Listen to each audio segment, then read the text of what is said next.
tear gas and rubber bullets in Minneapolis.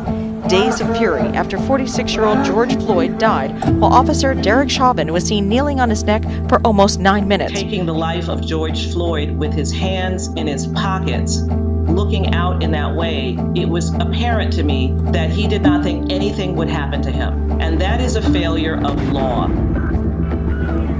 Unrest that we are seeing on our streets, you need to understand that the way to stop that is to address the root cause, which is the over-policing and racism that is levied on Black Americans. Educate yourself and know who you're voting for, and that's how we gonna hit him. What's his name? George Floyd! What's his name? George Floyd! What's his name? Hey everyone, I'm Trymaine Lee.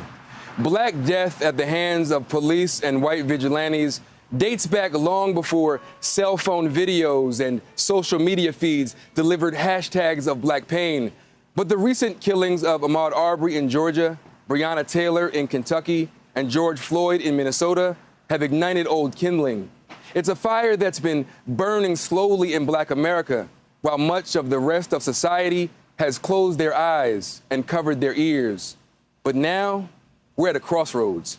Anger, rage, and grief are spilling across the country, with Black people once again demanding equality, demanding justice, and demanding to be heard. The deaths, senseless and violent, and the uprising are reminders of just how far we have to go, how much healing we have to do, and how alone the struggle for justice often feels. This is Can You Hear Us Now? A conversation about race, justice, and the way forward. To unpack this moment, I'm joined by Brittany Packnett Cunningham, activist and co-founder of Campaign Zero, Nikole Hannah-Jones, Pulitzer Prize winner and staff writer at the New York Times Magazine, and Lieutenant Governor of Wisconsin, Mandela Barnes. Nikole, I want to start with you. It's been a really rough, really heavy week for many of us. Especially those who are on the ground or from the Black community. But I want to ask you, why does this time feel different? Why does this time feel so personal? I think there are a few things, and hey, Trymaine. One, it was the sheer nature of this particular police killing, to see a man laying on face down on the concrete as a white law enforcement officer kneels on him for 8 minutes and 46 seconds until the life literally seeps out of him. And the look on that officer's face as he knows he's being recorded, showing that he had no concern either for George Floyd's life or that there would be any consequences. So just the nature of this particular killing. And then you have to stack that on top of the fact that it's coming on the heels of Ahmaud Arbery, on the heels of Breonna Taylor, and in the midst of 3 years of a president who ran on a white nationalist campaign, who has spent the last 3 years stoking racial tensions and divides, that we're in the middle of a pandemic where Black people have been dying at the highest rates, but also are facing the highest rates of unemployment in the country. There's just so much suffering and anguish and anger right now, and it all came together in a very combustible way. I think, what you're calling this special is critical. Can you see us now? Black people are tired of having to invisibly bear this pain. Brittany, as an activist, you've been on the ground, city by city. We actually met on the streets of Ferguson during that uprising. I want to ask you, there is great pain on one side, but also great rage and anger, and we've seen that spill across the country in a way we haven't seen in prior cases. Why now? What about this latest case of George Floyd sparked this way? Well, I think we have to recognize the important impact of Black activism, Black organizing, Black scholarship, Black writing, Black art, Black content creation in all forms to bring us to this point. Back in 2014, we did not have the data, we did not have the research, we did not have the policy set up in such a way that it could be easily accessed and socialized on not just how systemic violence impacts Black people, but specifically how police violence impacts Black people. When we look at Nikole's project, the 1619 Project, there has been a continual awakening of America and a depth of understanding that people have. And I want to be really clear, the work that Black activists like myself have done over the last 6 years is not new, just like these challenges are not new. Black people have been writing and talking and working and organizing for this since we have been in this country. And yet I do believe that there is an intentional dragging that Black people have been doing in all of our various fields to bring people to a point where they are more clear, more ready, have better understanding, and most importantly, see their own behavior as complicit in systems that they benefit from, and therefore it's their behavior that has to change in order to shift this. Mandela, you are the Lieutenant Governor of Wisconsin, but you're also a Black man. After these last 2 weeks that we've seen and the protests we've seen, what concerns you more? As a Black man, the state of race relations and where we are right now, or as a politician who cares for the well-being of your state and your constituents? I'm mostly concerned about the people that still don't get it. We still got a whole lot of comfortable politicians, a whole lot of people in elected office who aren't ready to move yet, who aren't ready to take on this challenge. And as we said before, this didn't just pop up out of nowhere. This is like volcanic activity. It took a long while for us to get to this point. But people have been able to get away with running for office. And I'm in Wisconsin. We're a 6.5% Black state. These are still issues that I carry because they impact everybody. And for those who thought that we could ignore this for so long are seeing firsthand that that's not the case. And it means we have to develop a plan. It means getting out in front. And like Nikole mentioned earlier, we have a president who's just exacerbated these racial tensions, making people feel unwelcome, making people feel like they don't have a shot in this society. So as long as that goes on, these things are going to continue to get worse. But we are in a pivotal moment where we can address this head on, where we can say no more, not again. And as elected leaders, it's up to us to do that. It's imperative for us to do that, no matter where you reside. You can be bold in any state in the country. You can be bold in any city in America. But if you don't act, you see the result of it. And that's not what we want. I want to bring in actor Don Cheadle. Don, there's no doubt that we have a society that's largely cleaved along race and class lines. And I want to ask you personally, when did you first really understand that there's often a difference in the way that Black and white people live and die in America? Well, unfortunately, these are things that as Black people, we learn very early from our parents, how to come home safe, the way to comport yourself when you deal with law enforcement, the things that you have to do so that you can just return home in one piece. So this is something that was, put into my psyche personally and all of my friends' psyche that are Black men and women from childhood. And it is continued throughout my adulthood. I lived in LA during the riots here in 1982. And I have seen every aspect of this come along. And I have personally, I know a lot of dudes, a lot of people that are in the streets, a lot of people that are in neighborhoods, a lot of gang-affiliated folk. I've never had guns pulled on me by any of them, but I've had guns pulled on me by the LAPD under the Daryl Gates Hammer program countless times, had my life threatened countless times for doing nothing, for walking down the street.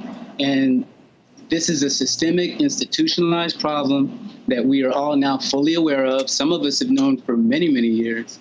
And we are seeing the watershed moment once again. I mean, we should not have these names that we can just repeat by rote. We should not be able to know all of them. Philando Castile, Breonna Taylor, Ahmaud Arbery.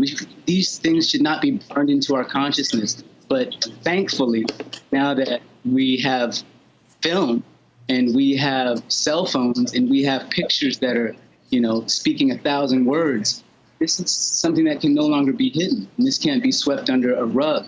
And my fervent prayer and hope is that this energy and this outrage that we feel right now we can use to follow those who have been organizing in these spaces for many, many years. And we can, glean some understanding on how to bring whatever we have to bear on this issue to the front right now. Nikole, the experience that Don's talking about, of the seeds of this going back to childhood, that you're raised not necessarily in fear of your neighbor, but your neighborhood police, that there is concern from the very early age that somehow things are different, that maybe you are different in some way, or the world sees you in a different way. Talk to me about growing up. Was there a moment when you realized that things were literally different, literally in black and white? Yeah, I almost can't remember a time where I didn't know that. I started getting bused from my black neighborhood and my neighborhood school to white school starting in the 2nd grade. My parents thought that was the best thing to do for me to get a proper education. And you could see the landscape change through the school bus window. Once we started leaving the black side of town, all of a sudden the housing got nicer. The roads were fixed. There were parks. There were nice restaurants and places to shop. And so even as a kid, I recognized that there was a very big difference between how people lived on the black side of town versus the white side of town. But I also saw the narrative about why that wasn't true, because the folks in my neighborhood were some of the hardest working people that I knew. They worked the type of jobs that people on the other side wouldn't even last in. So I've noticed these differences and thought about these differences really almost as long as I can remember.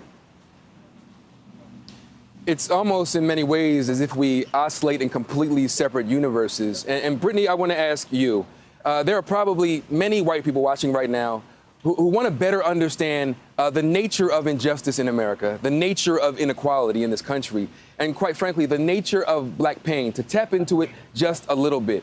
But talk to me, when explaining black trauma to white people, does that exacerbate the very trauma that you're trying to explain in the first place? Is it a necessary step to push for change?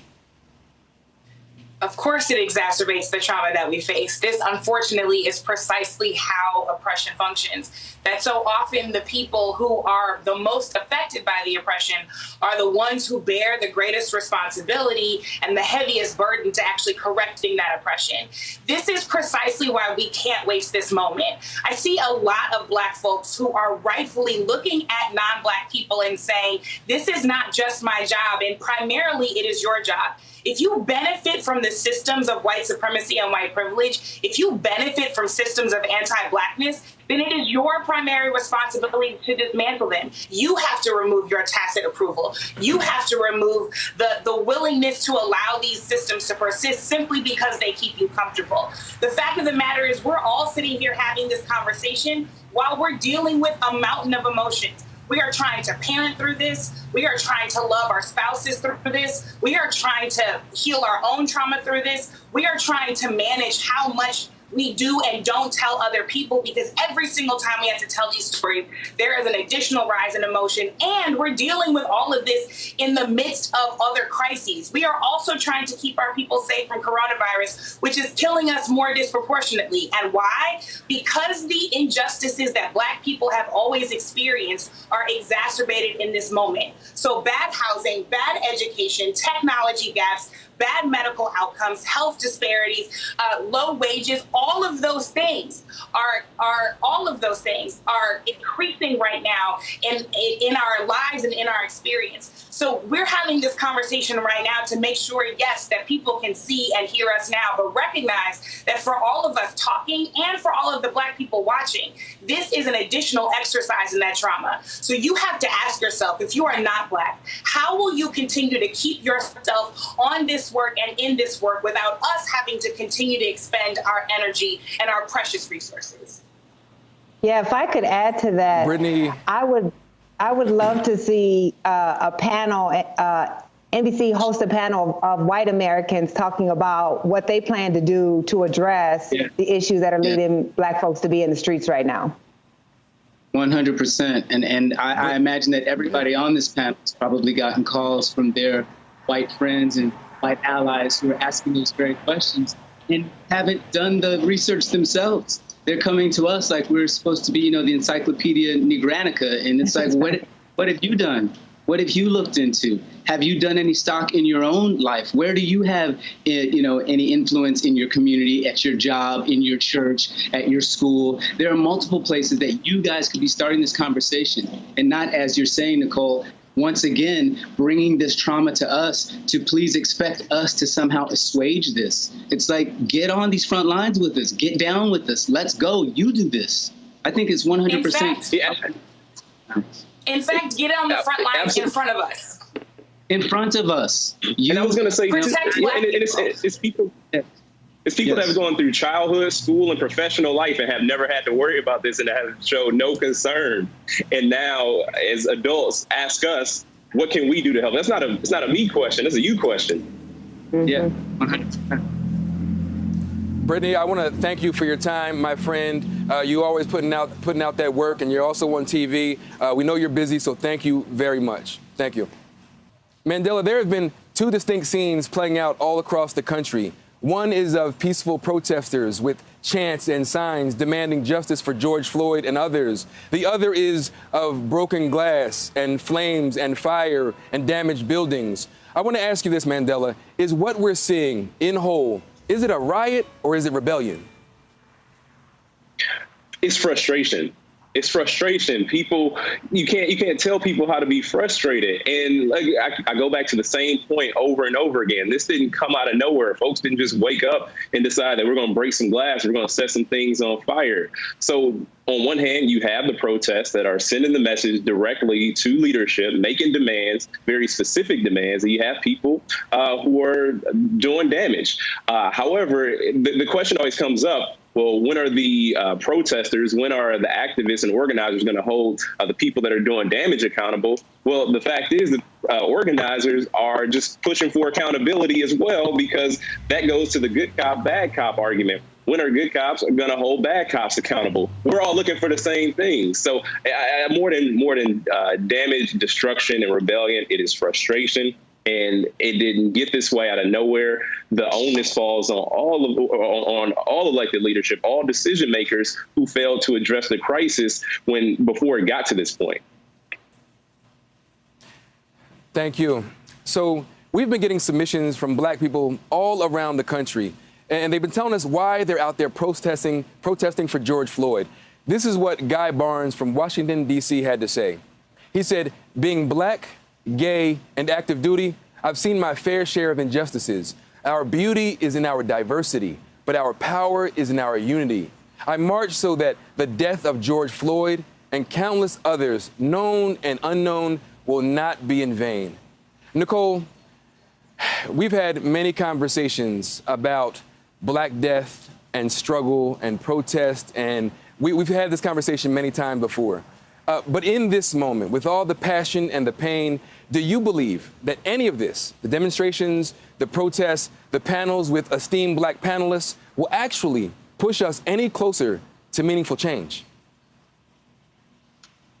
I hate to try to predict what's going to happen in the future because I think it's hard to tell. What I will say is the last time we've had this many uprisings in this many cities for this sustained period of time would have probably been around 1968 with the assassination of Martin Luther King.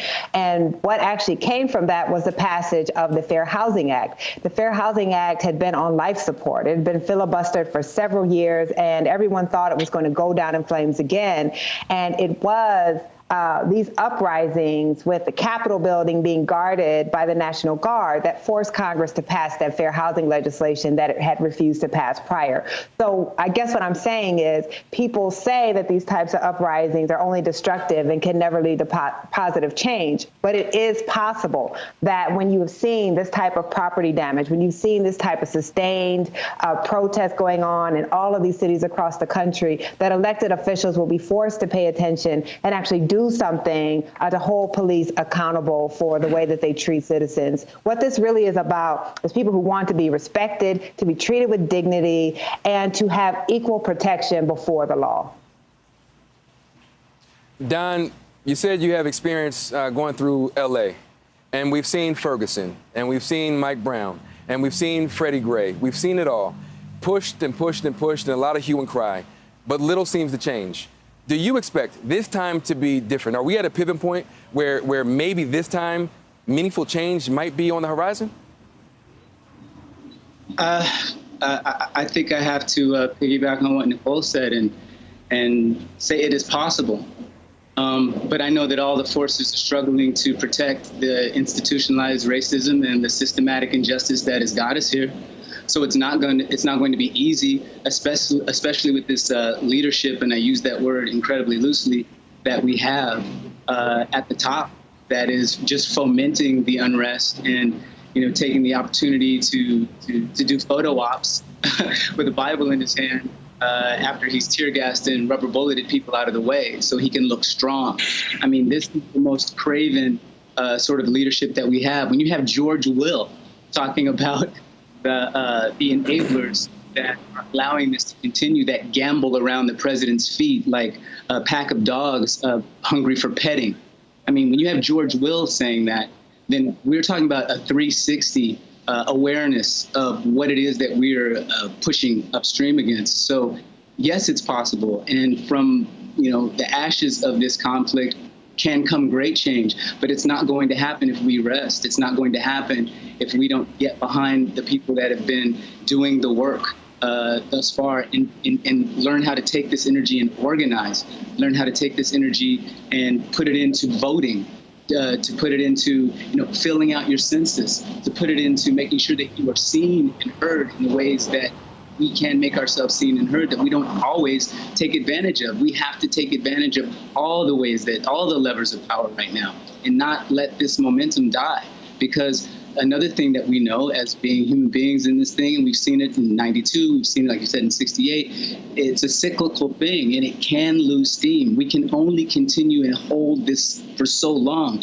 We get weary. We get tired, we get broken down, our immune systems can't take it. Not to mention we're in the middle of a pandemic, as we said before. We don't have endless stores of energy to do this. We have to do this now while it is still fresh, while we're still passionate, while we're still out there in the streets. We have to do it right now. Coming up, we're on the ground in Minneapolis with a look at what protesters on the ground are calling for. Stay with us. Why I'm out here, because this is our life. We got to fight for it. Nobody else will. We have to. We will not fall for anything. We got to stand, and we got to stand united. Tear gas, and they were doing everything. You're not afraid? No, I'm not. I'm not. I live in. I would have to live in fear every day if I did. No. No, you can't walk in fear. Because if you walk in fear, you're not going to be here.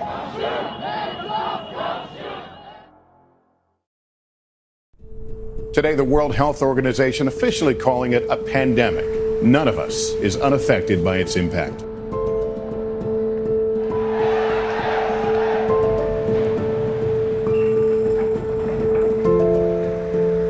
We're going to try everything that we can to keep life as normal as possible for everybody. If it gets into an environment like this, it's going to spread like rapid fire. We're going to build this economy back stronger than ever before. There's a number of things I'd be doing that are not being done right now. Coming in November, people are going to be voting not for a person, but for stability. I have to plan a funeral. How is this going to work? You don't prepare for giving birth in a pandemic. The importance of music is to keep our spirits up. I'm Trymaine Lee. Join me as we go into America to hear from everyday people grappling with the most pressing issues of our time. Among the chaos, that I found a father trying to teach his son about peace. We don't have to retaliate with anger. We retaliate with love. That's why we're down here. There's always another way. So that's all I want him to see.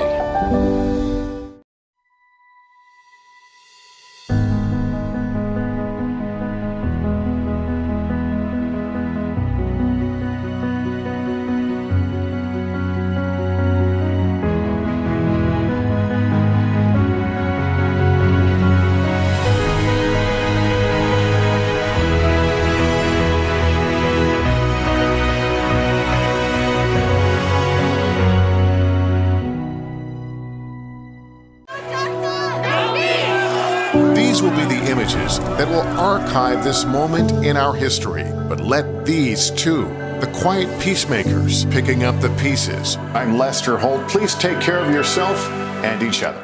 Are you excited? Definitely am fired up. Yeah!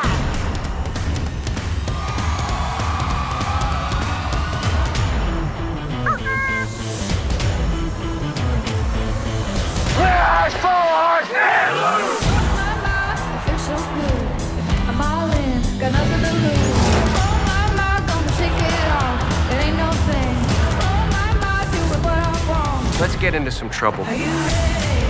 Welcome to Today. Breaking news tonight.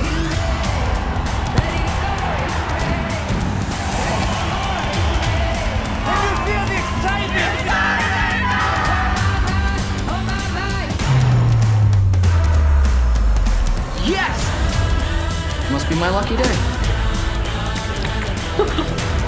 You guys are gonna do great. I want to go to there.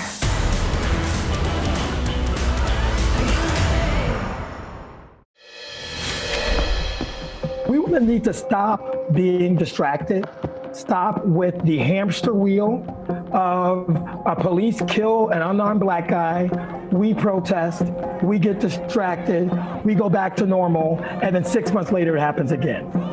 This is the last straw, but now it is time to act. We need investment in affordable housing. We need to make sure that there's a living wage. We need to make sure that the police are held accountable. We need to stop with the Band-Aid solutions. We need to fix the systemic problems that are happening in this country. We want to take you to Minneapolis. NBC BLK reporter Janelle Ross is there. Janelle, it's been a heck of a week of protests in Minneapolis, and they've turned dangerous and violent over many nights. What is the feeling on the ground right now today? Is there a sense of what people are going through? I think that the climate here is quite different than perhaps it might seem on TV. To be frank, it's very, very calm and I'd say almost warm and I guess inviting to those who would like to join the cause of calling for increased police accountability. That being said, of course, Minneapolis has been through a lot in this 1 week. And whatever America feels, I think Minneapolis is probably feeling 2 to 3-fold. However, I think one of the things that I keep hearing from people on the ground here is a real desire for people to take this situation seriously. I heard your earlier guest talking about the hamster wheel, the sort of recurrent cycle of someone dying, there being some public outrage, some public outcry, and then the cycle starts all over again once we've forgotten about it. What I'm hearing from a lot of people on the ground here is a lot of concern about how seriously their sense that there may be some outside and extremist forces that have sort of infiltrated protests, their sense that that's not being taken seriously. And then secondly, that there is a lot of attention being paid to the health and welfare of designer stores and businesses, and perhaps not enough attention being paid here and elsewhere to the actual policies that govern police conduct. Janelle, let me ask you this. When we see images from Minneapolis and Minnesota, which is a very white state, and we see kind of a dividing line here. We have a black community that say they've been beleaguered and beat upon by the police. On the other hand, we see more kumbaya kind of moments. The day after the fires, black and white coming together to clean up the streets. In that push for that kumbaya unity moment, are we losing any of the steam and energy? Do activists and people on the ground feel that the rage and anger that they feel from the death of George Floyd is being lost in this desire to already move forward? Absolutely. You hit it on the head. I have had multiple people say to me that as much as every human being may strive for peace and enjoy the calm of going about their daily lives, the problem is that normal really was a condition in which people were being killed all the time, right? And there are basic questions about justice and accountability that are not being answered. I certainly have had several activists say to me that the sort of focus on let's get together and hold hands and have unity seems to be misplaced. I think they would prefer to see people asking questions in their communities about what local use of force policies are, whether or not chokeholds are allowed by their police forces. What are the policies and procedures for dismissing a problem officer? What are the union contracts in their cities? I think the list goes on and on and on. But at a very bare minimum, I think that there is a lot of concern that in the sort of focus on let's come together and hold hands, which is sort of a reflexive, perhaps deep human need, that more important things might be lost. Janelle Ross, thank you so very much. Keep up the good work. We are back with our panel now. I want to ask you, Mandela, as a wise man once told me, there's no way to separate the roots of a tree from its leaves. There's no doubt that this country was founded on racist ideals. And while great progress has been made, the roots remain the same. Mandela, are white supremacist ideals and ingrained anti-blackness, the kind baked into every American institution, including policing, breakable? Can we actually snap out of the systemic nature of racism, or is this just who and what we are? We have to snap out of it. If we don't snap out of it, we're going to be completely destroyed. This nation will implode if we don't snap out of the white supremacist ideology that got us to the point of where we are. I want to remind people that things can actually get worse. It is my hope that they don't. It is my hope that people step up and recognize the moment and see the need for change. And when you use the root and tree analogy, I also want to point out, for those who still subscribe to the bad apple theory, with there just being a handful of cops, we have to think about the growing condition that led to those bad apples, and that is the white supremacist ideology that you talk about. So if we don't snap out of it, it will only be to our own peril. Nikole, the nature of what we're dealing with here, it's not just policing, it's healthcare, it's education, it's environment. We're segregated by our bodies, but the air that we breathe is also segregated. Do you believe, in your heart of hearts, given all your experience and everything you understand about how this system works, do you think we can break out of it? Is there any way to move past it, move through it, change society in any real, meaningful way? I would say that can and will are two different things. Yes, we absolutely can. We know how to do it. We know all of the resources that went into creating the inequalities that we see and experience, but do we have the will? You know, James Baldwin said that white people have to be willing to give up their whiteness, and I don't think that we have seen enough white Americans in power willing to do that. You know, when we think about this police violence, police are the agents of the state who work most intimately in Black communities, but they are the face of a much larger system of oppression that you just talked about. They are, you know, Black people are the most segregated people in terms of housing, in terms of school. We have the worst health effects. We have the highest poverty rates. We have the highest unemployment rates. Anything that you name, we suffer from the worst. And that's because we are the descendants of those who were enslaved in this country. So do we have the will to actually do what is necessary? I don't think so. But we certainly can if we choose. We just sent somebody to the moon again. If we wanted to do something better, we could. Don, what do you think about that? And I also want to add, how much of that intimacy between police and the people and all the ways in which we're segregated, but how much of what we experience day to day do you think is the result of unconscious bias, people meandering through life not realizing that they harbor anti-Black sentiment, and how much of it is actual conscious racism, conscious anti-Black sentiment? I think it's not possible necessarily to quantify it in percentages. I will say that it's both are absolutely at play every day.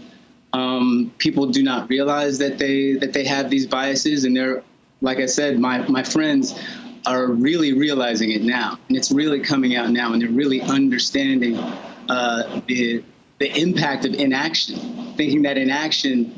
Thinking that because they're good people and they do good things during the day and they're nice to people, that's actually enough to tear down something that has been systematic and has been not only institutionalized, but it's codified in the articles of the creation of this country. We were never intended to participate in this with any sort of justice or any sort of equality. So it's going to be a fight and it's going to be a struggle. And again, this moment that we're in right now, that we got to very honestly and has been this confluence of all of these things coming together at the same time, with a terrible president and enablers around him who don't have the courage to stand up to him at a time when, you know, people want to talk about looting, but on the other hand, they don't want to talk about $1 trillion tax cut that went to the richest 1% of this country. It's like, let's have the holistic conversation about this, really be honest about where we are and how we got here.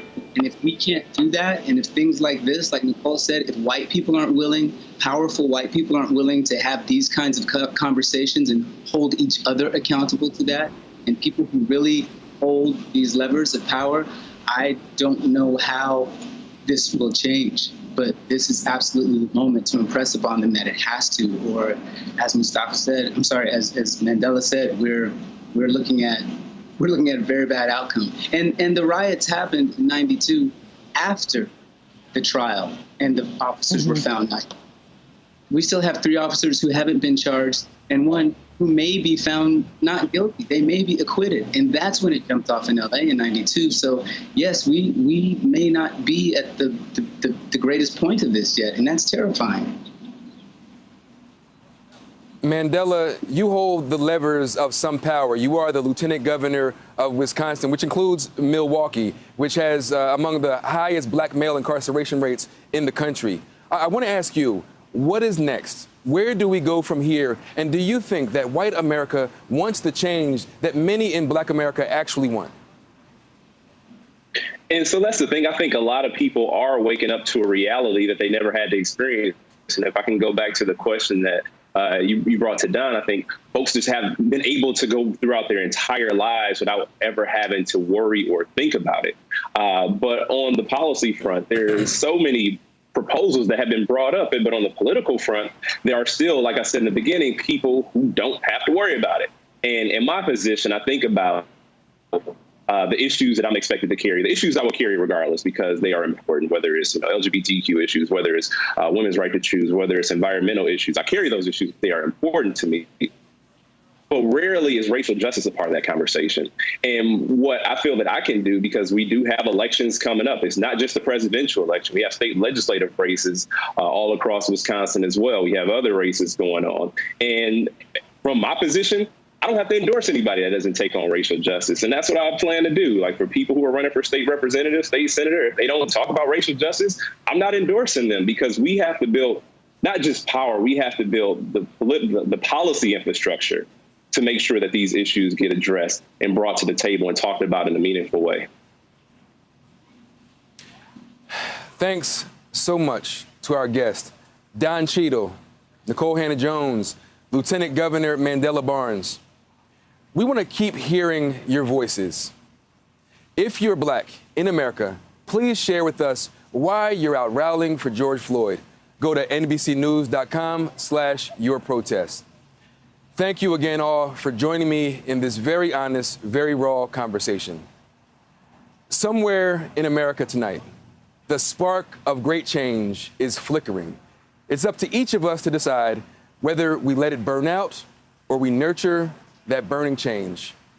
Wherever you are right now, we hear you. Thank you and good night. Right now, America is burning. But as a black journalist, I've covered this before. All this week, I'm pushing deep into the racial injustice and violence that was smoldering in this country long before we ever learned George Floyd's name. Subscribe for free wherever you get your podcasts.